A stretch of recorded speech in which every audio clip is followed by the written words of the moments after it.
अब क्या हुआ, हमारे गांव के पास ना एक गांव है, वहां के एक भैया मेरे पास आए प्रश्नोत्तरी में, इंद्रमणि तिवारी जी।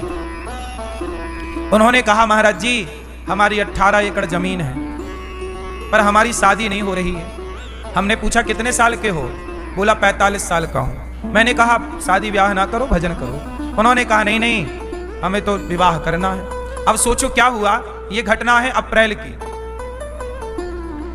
अब उसने मेरे से प्रश्नोत्तरी में पूछा कि क्या मेरा विवाह हो जाएगा, 45 साल का हो गया हूं, 18 एकड़ जमीन है, इंद्रमणि तिवारी नाम है।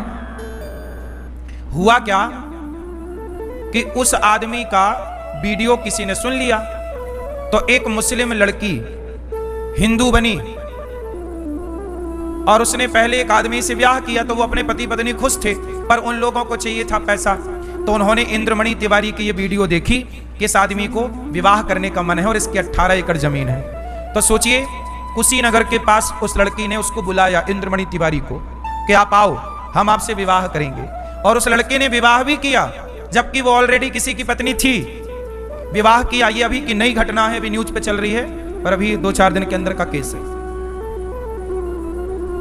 तो क्या हुआ, उस लड़के ने उसे बुलाया और शादी भी की, मांग भी भरवा ली। अब इंद्रमणि तिवारी को तो लगा कि जी अपना ब्याह हो गया, तो उस लड़की ने लिखवा लिया कि आपके मरने के बाद आपकी संपत्ति मेरी होगी, और लिखवा लिया। उस आदमी ने भरोसा कर लिया, चल मेरी पत्नी बन गई है तो अब सब तेरी है। बेचारे ने लिख दिया और लिखवा कर, और इसने बोला था कि जब ब्याह करने आना तो कुछ जेवर कुछ पैसे ले आना, तो पैसे भी लेके गया था, अपनी 1 एकड़ जमीन गिरवी रख के गया था, 1.5 लाख रुपया, 1.5 लाख पैसे के, कुछ जेवर कुछ पैसे। क्या किया, उस लड़की ने शादी का झांसा दिया और उसे मार दिया, मार डाला, मर गए वो इंद्रमणि तिवारी। अब पूछो उस लड़की से कि तुमने जो किया उसके साथ क्या यह धर्म था? यदि इंसानों के भीतर धर्म जिंदा होता तो ऐसी घिनौनी हरकत कोई करता ही क्यों? ये घिनौनी हरकत, घिनौने अपराध हैं ही इसलिए क्योंकि आजकल के इंसानों के भीतर का धर्म मर चुका है। अब वो जेल में है, पकड़ी गई वो लड़की, मुसलमान थी, हिंदू बने, फिर वो दोनों पति पत्नी की साजिश थी कि घर बैठे इसे मार देंगे, इसकी संपत्ति हड़प लेंगे। पर कोई ना देखे, विधाता तो देख ही रहा है। अपराधी ये भूल जाता है कि भगवान देखने वाला है, भूल जाता है। जितना भी अपराध आज बढ़ रहा है केवल इसलिए कि लोग बेईमान हो गए, ईमानदारी समाप्त हो गई। इसलिए कहता हूं अपने बच्चों को ईमानदार बनाओ, धर्मात्मा बनाओ, धर्मवान बनाना बच्चों को। धर्म वाला बेटा ही अपने माँ बाप को सुख दे सकता है, धर्म वाला पति ही पत्नी को सुख दे सकता है। अरे तुम्हारा पति, अब बहुत सारी स्त्रियां मेरे से कहती गुरुजी हमारे पति का चक्कर चल रहा है पड़ोसन के साथ। अब पूछो उस पति से कि क्यों, ये धर्म है? तुम अपनी पत्नी के होते हुए पराई स्त्री के ऊपर नजर रखे हो। पूछो, तुम अपनी छाती पे हाथ रख के बताओ भैया क्या जो तुम कर रहे हो वो धर्म है? तुम अपनी पत्नी को धोखा दे रहे हो पराई स्त्री के चक्कर में, क्या ये धर्म है?